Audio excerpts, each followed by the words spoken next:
Okay, folks, I just got back from Spider-Man Far From Home. Now, before I start this a movie review, there's some things that's about to come out. You guys remember that Spider-Man PS4 you guys are playing? If you guys are still playing, Insomniac officially done an update on the Spider-Man on the Spider-Man skin suits with the. So you guys might have heard about it. You guys been checking on Twitter though. So they've been doing a lot of updates to on their PS4 video game that they've actually been doing. They've actually add new suits to the video game though. So if you're interested, if you want to play Spider-Man PS4, make sure you re-download it again to get all the updates you need though. So yeah. So yeah, just to let you guys know. And also, July 4th is about to come is coming very soon though, so be sure to mark your calendars because there's going to be a lot of sale that's about to come up this week. And also my birthday is about to come up next Monday though, so I'll be doing a bit of a haul video, maybe or maybe not, depending on my depending on my time though. So yeah. And also, I'll be doing more unboxings and more pre-orders very soon around the near future, and more haul videos though. So be sure to check that out. So on to the movie review of this Spider-Man Far From Home though. So yeah. What do I think about this movie? To be honest, it's much better than Homecoming. To be honest with you, because you know it actually does a lot of stuff that because other past Spider-Man hasn't done before. You know, we see some. I thought Tom Holland as Spider-Man, he did pretty well. He did pretty well as a young version of Peter Parker. Zendaya, who plays MJ, I thought she's a very new and well developed character. I kind of like her, so she's not so-called Mary Jane. You know. Also, Samuel Jackson did a fantastic job as usual. He's always play as the badass and all, the big badass and all. You know, we get to see some comebacks like Kobe Smulders as Maria Hill. I thought her character, she came back. I thought she's always what you always see her. Jon Favreau as Happy Hogan. I've always liked his arc quite a lot better though. He's been doing a pretty good job of playing as that character as always. Jacob Batalon, who played as Ned Leeds as his Peter Parker's best friend. I thought I kind of like that dynamic duo as a comedic figure. I thought the CGI was done a bit better than before, much better than what they've done with Infinity War. So the director who created the Far From Home was actually John Watts. So I thought he did a pretty good job.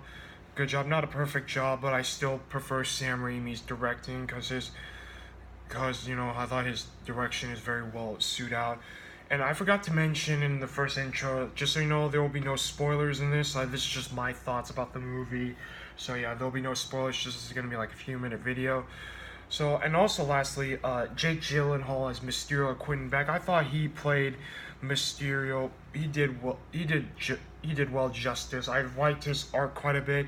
Play as the very manipulative character. He went from sympathetic to being very sympathetic to Peter, but now became more manipulative and more antagonistic. So I kind of like that dynamic. So it's a really. So Jake Gyllenhaal, I've seen his movies in past, which I don't really remember their names that much. I thought he played as Mysterio, which, to be honest, I thought Mysterio is actually, to be honest, he's actually one of my favorite Marvel mythos, the Marvel villains from the animated series. If you guys been watching that, it's a really good, spectacular, and the amazing, and the Spider-Man, and the other Spider-Man TV series, which I thought I enjoyed. You know, all the dynamic duo. I love the chemistry. I also like the. This is kind of like a high school romantic. There's a lot of comedy stuff that actually felt a little, off place. But but there are some funny moments. I do laugh quite a bit. I thought the setting was very strong. I thought the visual effects are actually kind of all over the place, but it's not as bad as before, as other past movies, and I appreciate like the aesthetics and the strategics of how they go through. The choreography is very well thought out. I've actually this is a mix between both comics and a movie version of itself, though, so it's actually quote unquote. For the most part, everything is very strong. I've actually enjoyed most of the dynamic of it. There's a lot of Easter eggs. There's a lot of references everywhere, which I'm not gonna mention. There's a lot of funny stuff. There's a lot of cool things I saw. The character motivation, and there's a lot of stuff that what Spider-Man is. And you guys know in the comics, Spider-Man is not always like your Superman or Batman. He's always like your average person, average guy. Like that he's got to go through high school and got to go through being a hero. And he had to face the consequences quite a lot, whether he wants to do hero stuff or villain stuff. It's kind of like the Spider-Man No More. It's kind of like in the movie Spider-Man 2, which I thought was the best movie. It takes some aspects of what Spider-Man truly was, like like when being a hero can take a lot of consequences. Every time when you start a war, a lot of people die every time, but that's the whole message of it. You guys might have hold the message. If you guys been watching Variant Comics, he did a very good video of the whole movie review.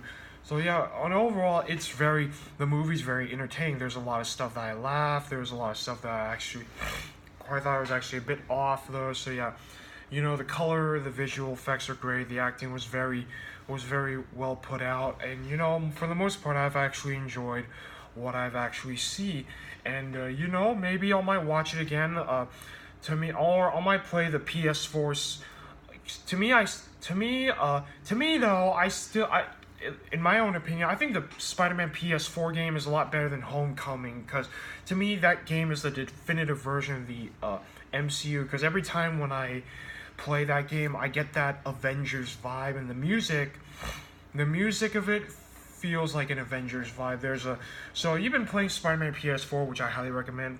Play that one again. It's really much better. There's a lot of good and bad stuff. The thing I love about the PS4 version of the character motivation and there's a lot of characters I can relate to and sympathize the most out of. That's just my thoughts on it. That's one of the things I actually really love about the PS4 version, in my own opinion, especially Spider-Man 2, the Raimi movies. I watched Spider-Man Into the Spider-Verse again because I thought that movie is something I can watch over and over again, because I thought Miles Morales is actually a character it kind of grown on me, but I quite like him the more I read his comic books. So yeah, Into the Spider-Verse is a very good movie. If you haven't seen that, go watch it. And go watch it on Netflix, or if you already bought the DVD, which I already have, go check it out. And I've actually enjoyed from what I saw. So what's my rating in this movie? I give this one like an 8 out of 10, mostly because there are a lot of things that are actually improved, and some things that are actually quite a bit that needs to be developed in the near future. So will a sequel do better? I don't know. You let me know in the comments below. That's all I'm gonna have to say for this video. What do you guys think? Let me know in the comments below. Like, favorite, share, subscribe, comment below, give it a like. Yeah, hit the notification bell if you're interested on. I might do more videos around the near future. So I really hope you guys enjoy the videos, and I'll see you guys next time. Until then, I'll do more haul videos and unboxings if I ever have the chance. So yeah, till next time, peace the fuck out.